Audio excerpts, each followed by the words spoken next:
Hello, everybody, and welcome to day 4 of this cash flow inflow series. So in this series, what we're looking at is ways in which you can use cash flow modeling to help clients engage with some of the difficult conversations that you need to have with them if you're going to offer comprehensive financial planning. And in today's session, we're going to be talking about long-term care. So the costs of long-term care, how you introduce long-term care with clients, and how you discuss it with them. Long-term care really is one of those really difficult conversations where clients have already thought about it. They might have some preconceptions about it. They might have preconceptions about how long it might potentially last. When clients haven't thought about it, how do we introduce it to them? It's not always a pleasant conversation to have. Similar to the points we made earlier in the week about death and disability. Equally, when clients have got a really positive cash flow, and this is one of the points that I made again earlier in the week, when they think cash flow is not relevant to them. Long-term care is one of those really important considerations, one of those really important ways in which we can introduce the value of cash flow modeling for clients who are in that situation. They've got loads of liquid capital. Maybe they're retired, maybe they're pre-retirement, maybe they're 70, 75. If they haven't considered the costs of long-term care, maybe it's something that we can help introduce them to.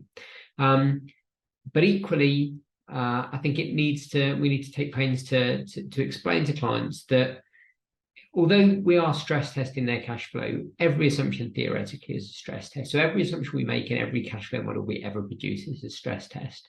If we are projecting to age 100 when the expected life expectancy for this client is 87 or 85, then that's a stress test. We are taxing their portfolios by more than we potentially might need to. Or if we're assuming 5% investment returns, a cautious assumption, well, we're hoping the portfolio will deliver 6 or 6.5 or 7 or what have you. Again, we're stress testing.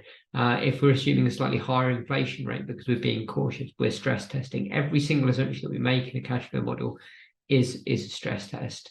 So stress tests shouldn't be about scaring clients. It's not about, when we talk to clients, for example, about capacity for loss, and we show them a market crash simulation as part of their cash flow, and things look a little bit worse, we're not trying to scare them. We're trying to reassure them. What we want to do is want to be able to show them, look, you might not have thought about this, or you might only have thought about it in an abstract sense, or you might have completed a risk profiling questionnaire that says, I'm happy losing 30% of my portfolio.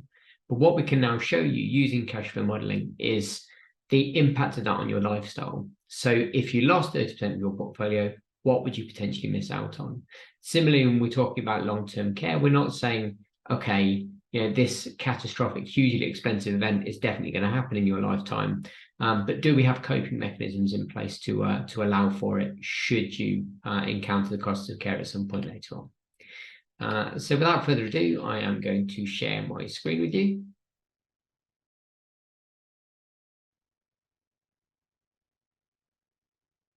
And for the purpose of this session, we're going to go back to Bob and Kate, so the couple that we looked at in the previous session, where we had their nice cash flow, which looked a little bit like this. So we looked at some of their expenditure and how we were going to kind of model all of their planned expenses and outgoings for the rest of their lives in a bit of detail to give them a nice, accurate cash flow. A bit of a bit more engagement than just a kind of very linear cash flow. So we see things going on here like them buying their holiday home or wedding costs for the kids and having to downsize at some point in their 70s or 80s to fund the rest of their lifestyle. So how do we incorporate the costs of care into a cash flow? What kind of assumptions do we need to make about them? What kind of periods, durations do we want to look at for the costs of care? And how can we do all of the above without scaring clients, without intimidating them, without showing them this is something to be worried about? So what I have here is a very simple expense. And this is an expense that starts at another key date. And again, I mentioned key dates in the previous session. In truth, this is a way that we can dynamically move dates around. I don't want to get hung up on the way we do things in truth during these sessions. It's just one way of illustrating these things. You can obviously have something that comes in at a static date. You could potentially, depending on what system you use, look at adjusting longevity, so adjusting the age that you're projecting up to. You can look at things that start and stop at a static date that increase at a different rate. But for the purpose of this illustration, we're going to look at care costs. Now, we can enter a payment. We can enter the frequency of the payment. Now, one thing that we get asked a lot is what should we assume about the costs of long-term care? And there's no right or wrong answer to this. It depends very much on the area. So geographically, it does vary a lot. It could be anything from £1,000 a month to £10,000 a month, depending on the standard of accommodation that you want. I think more so than the cost, one thing that's really important when we're talking about the cost of long-term care is the rate of escalation that we assume on these costs. So one thing that we've seen historically is that the cost of long-term care increases significantly above inflation, a lot like private school fees, especially if you are going down the private route for care costs.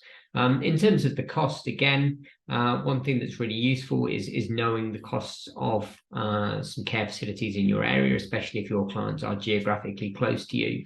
And if not, or if clients have some preconceptions of their own, if they have relatives who've been through care and liked the accommodation they were in, what kind of costs would we be looking at for something a bit like that? But in this case, what I'm going to assume, and for my model here, I have an inflation rate of 3%. So I'm going to assume £4,000 a month, and that's going to increase at 5%, so above inflation, significantly above inflation in this model. So when I go to my cash flow, I have these key days down the bottom, and I can literally just introduce them by sliding them in. So if I wanted to say to my client, okay, you're currently 60, what if you required care from age 95 for the last 5 years of your lives? And this is potentially what their cash flow might look like. So we can see here, kind of relatively catastrophic nosedive in terms of their capital position, and very rapidly run out of liquid capital. But the question about the duration of care is a really interesting one. So one of the things that gets kind of bandied around a lot is statistics about how long people live once they go into care. And most of those statistics are based on arrival at care from hospital. So, kind of after an injury or period of illness, going into care, I suppose whatever the opposite of voluntarily is. But of course, this could be very different if we were talking about someone voluntarily moving into a gated community with chefs and with on-site medical teams and what have you.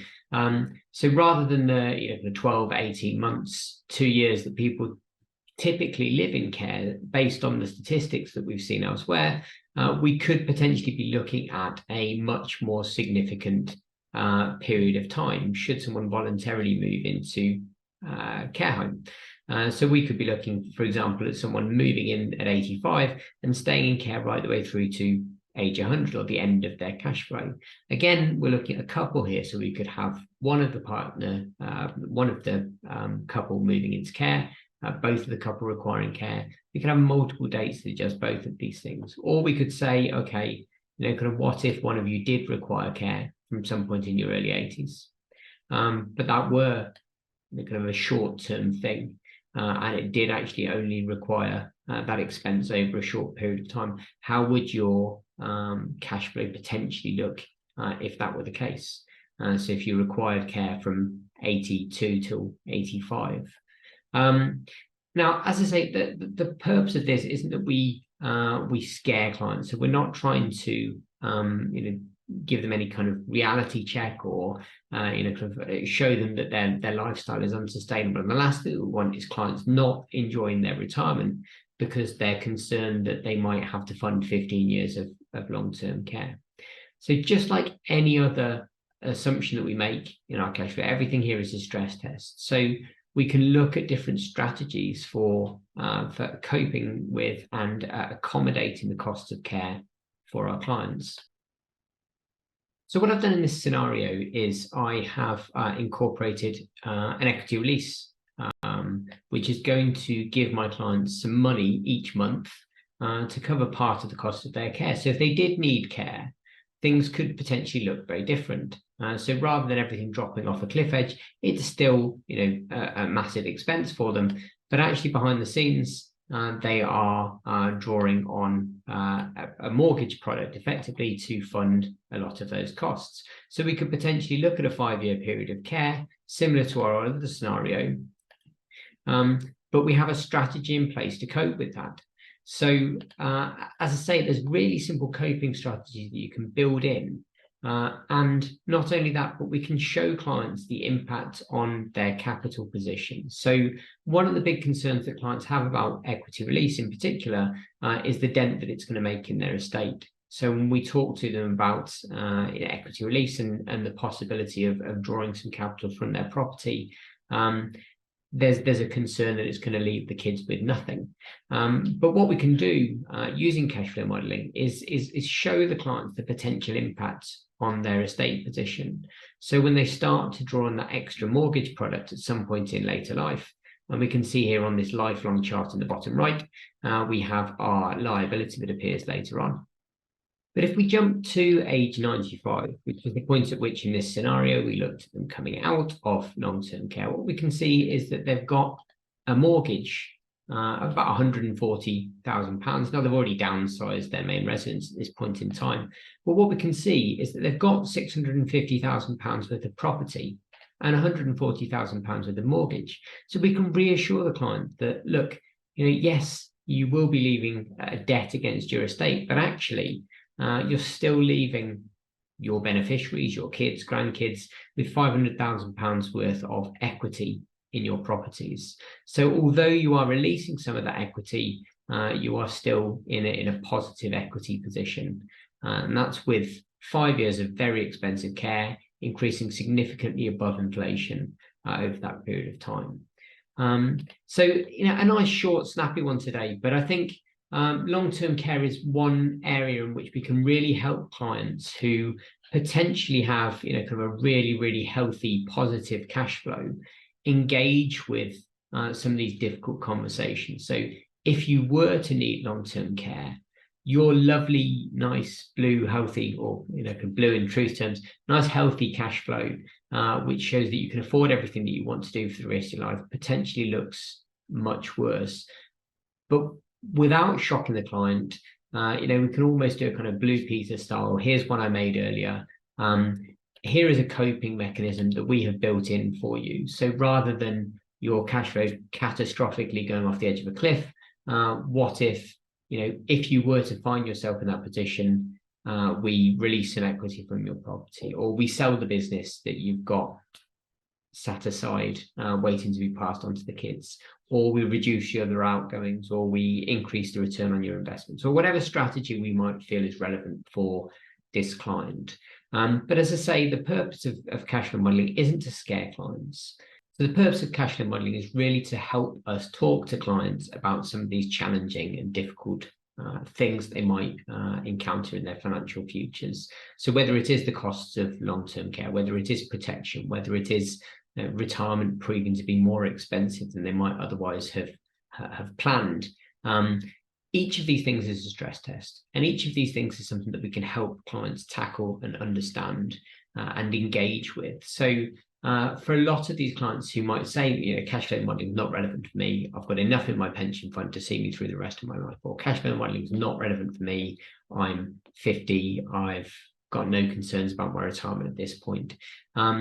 In all of these cases, there's ways in which we can help clients engage better with their financial futures by using cash flow modeling and help talk to them about some of these challenging concepts that they might not otherwise have considered, and really kind of get them to buy into proper financial planning. And that's just about it for today. So in tomorrow's session, so in the final session of the week, we're going to be looking at spending. So we're going to be looking at situations in which clients' cash flows are negative or not very good, to use a non-truth term. So in truth, cash flow would dip down into the red. How we could potentially fix that, and when we find ourselves in a position where reducing spending is the only situation. The only solution, sorry. And then conversely, where clients have a lovely blue cash flow, where everything looks fantastic, and they can definitely afford to do everything they want to do for the rest of their lives, but they might potentially be reluctant to spend some of the money they could otherwise spend. So how we can use cash flow to encourage clients to spend or to discourage them from overspending. Excellent. So thanks, everyone. I look forward to seeing you all again tomorrow. As a little added extra, just wanted to share some interesting statistics if you are looking to include the potential costs of care in your cash flow models. So I've just got a couple of slides to share with you in terms of when clients need care, how long they might need it for, and what it might cost. And again, a lot of these figures are widely available, A, and B, they are concerned with clients arriving at care after medical treatment, either in hospital or at home. So take these with a pinch of salt, but the average age for clients arriving in care is decreasing. So statistics from trustedcarepro.co.uk, and I'll throw in the links in down the bottom, indicate that the average age of people arriving in residential care has fallen from 87 to 85 over the last 2 years. This is last year's data. Latest data available. Residential dementia care is plateauing. Nursing care and nursing dementia care both, again, fallen by a couple of years. So the average age in which people require residential care is roughly 85. Now, how long do people then need that care for? And again, typically, and this is based on arrival at care from hospital, but when clients arrive in care between age 65 and 69, they can expect to survive in care or require care for around 7 years if they're female, just over 6 if they're male, and down to the other end of the scale. So I suppose the point of most interest here is the 85 to 89 year bracket, which, as we've seen from the previous slide, is the typical age of arrival in residential care. So you're looking there at about 3.5 years as a female and 2.5 years as a male.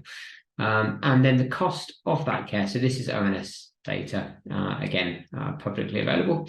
And this is for payingforcare.org, which is a not-for-profit organisation that look into the average costs of care across the UK.